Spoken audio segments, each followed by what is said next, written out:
Assalamualaikum warahmatullahi wabarakatuh. Waalaikumsalam warahmatullahi wabarakatuh. Kami dari kelompok 8 ingin mempresentasikan tentang dilema keputusan sertifikasi halal jamu Jati. Next. Yang sebelumnya akan saya perkenalkan dulu anggota kelompok kami. Yang pertama Muhammad Nasrul Hafid dengan NIM 203 11 064. Yang kedua Muhammad Hafid Sudibya dengan NIM 203 11 075. Yang ketiga Muhammad Raja Ginan Nafsi dengan NIM 203 11 161. Yang terakhir Galang Duta Amalsyah dengan NIM 203 11 430. Oke, ada beberapa pembagian pembahasan. Yang pertama ada latar belakang, yang kedua ada rumusan masalah, yang ketiga ada keterkaitan dengan teori, yang keempat pembahasan, yang kelima kesimpulan. Yaitu latar belakang akan dijelaskan oleh David. Latar belakang kasus Gujati Group merupakan grup perusahaan yang menaungi dua perusahaan, yakni PT Gujati 59 Utama dan PT Mazoni Java Utama. Grup ini membidangi usaha jamu di banyak lini produk dan memproduksi beragam bumbu termasuk bumbu tabur dan bumbu masak yang berskala nasional. Total ada sekitar 81 varian produk. PT Gujati 59 Utama sebagai cikal bakal Gujati Group adalah wujud kuat karakter pimpinannya, Bapak Agung Susena, yang memiliki tekad menjadikan produk kearifan lokal berupa jamu tradisional mampu kembali pada kejayaan masa lalu dan mengenalkan produk asli bangsa Indonesia ke pasar internasional. Jamu Gujati pada awalnya dipasarkan dengan nama Jamu Gunung Jati sesuai dengan nama perusahaan, yaitu Perusahaan Jamu Gunung Jati, yang didirikan pada tanggal 22 Desember 1989 di daerah Cirebon. Tidak lama setelah berdiri, perusahaan pindah ke Jakarta menempati salah satu blok usaha di perkampungan industri kecil PIK Pulau Gadung, Jakarta Timur. Pada tahun 1996, perusahaan diambil alih oleh pemilik saat ini. Untuk menghindari kesan kedaerahan dalam hal ini, Cirebon, pemilik baru kemudian merubah nama Gunung Jati dengan menyingkatnya menjadi Gujati 59. Angka 59 diambil dari nomor rumah tempat domisili pabrik di PIK saat itu. Perkembangan yang cukup pesat dari tahun ke tahun ini tidak terlepas dari keberanian pemilik dan manajemen perusahaan untuk terus melakukan inovasi baik di bidang produksi, pemasaran, maupun manajemen secara umum. Selama 1996 sampai 2002 menggeluti industri jamu, Pak Agung mengidentifikasi bahwa salah satu inti bisnis industri jamu adalah pasokan bahan baku jamu yang harus memadai dan akses yang murah dan mudah dijangkau. Pak Agung menganalisa bahwa di masa kerajaan Mataram dikenal dahulu istilah tapal kuda Bengawan Solo. Pak Agung benar-benar memulai segalanya dari nol, bermodalkan uang dari perusahaan perkebunan dan tabungan. Pak Agung seolah mempertaruhkan semua yang dimiliki demi membesarkan Jamu Gujati dan sebagai bentuk tanggung jawab pada keluarganya. Kepindahan Jamu Gujati ke Sukoharjo tidak serta-merta membuat pabrik besar dengan banyak karyawan. Saat berpindah ke Sukoharjo, Jamu Gujati hanya menyewa toko bekas usaha mebel di pinggir jalan besar.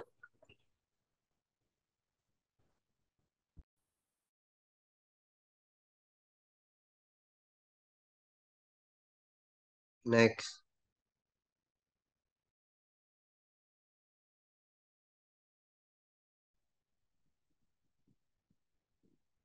Untuk rumusan masalah, masalah utama dalam kasus ini adalah dilema tentang keputusan sertifikasi halal jamu Jati.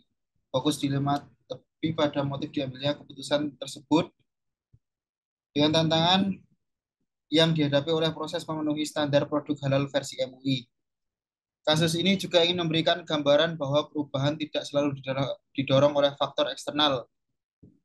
Faktor internal yang diciptakan sedemikian rupa mampu menjadi inisiasi perubahan yang kuat bagi perusahaan. Okay, next.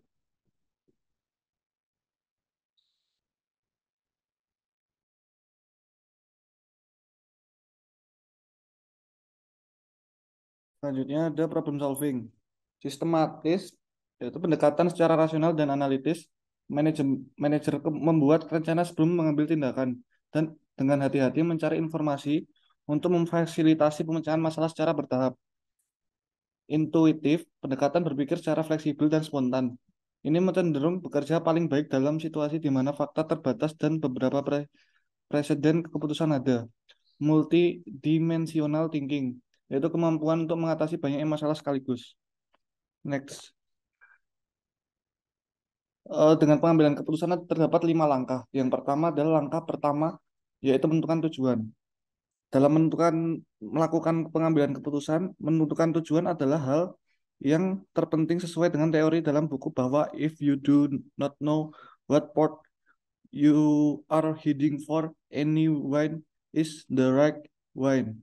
Dalam menghadapi dilema, untuk mengambil keputusan menentukan tujuan adalah hal yang menjadi prioritas pertama agar dilema menjadi satu tujuan sehingga dalam mengambil keputusan eh, yang tepat lebih mudah.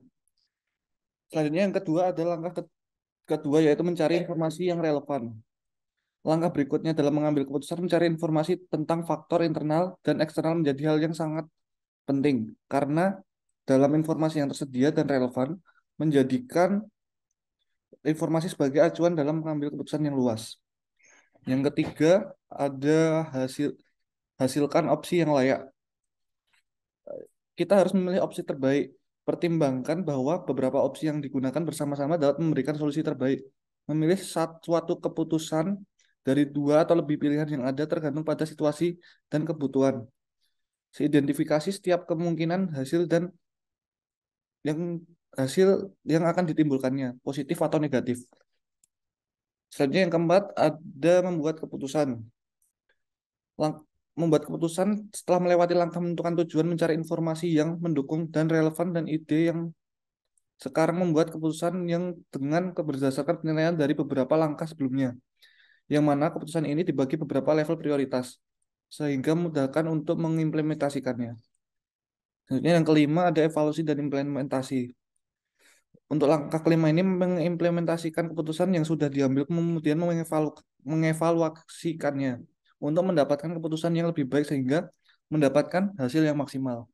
Next. Pembahasan.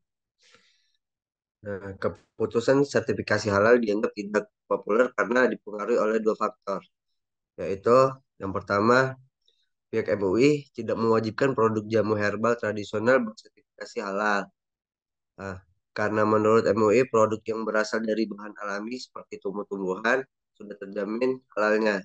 Maka dari itu produk dari jamu Bujati ini tidak perlu untuk melakukan sertifikasi halal. Dan yang kedua, pesaing dari jamu Bujati yaitu jamu herbal tradisional lainnya belum ada yang mencantumkan label halal. Sehingga ketika jamu Bujati ingin melakukan sertifikasi halal, jamu Bujati merupakan perusahaan jamu herbal tradisional pertama yang melakukan sertifikasi halal. Yang kemudian pesaing mengikuti langkah dari jamu Bujati ini. Pada proses sertifikasi halal produk yang digunakan pada produksi diuji kembali mengenai rasa dan kepekaan pada produk jamu. Selain itu, pengemasan juga diubah dengan adanya logo halal pada spanduk dan baliho, kardus karton, dan juga brosur produk dari jamu Bujati. Sebagai pertanggungjawaban dari perusahaan, maka jamu Bujati mengikuti keputusan Dirut untuk melakukan sertifikasi produk halal MUI pada produknya. Dengan adanya sertifikasi halal MUI, produk jamu Bujati mendapatkan manfaat internal, yaitu munculnya persepsi dari manajer dan karyawan bahwa perusahaan jamu Bujati sudah mampu mewujudkan budaya organisasi yang islami dan memberikan jaminan pada produk bahwa produk yang diproduksi sudah terjamin kehalalannya. Next.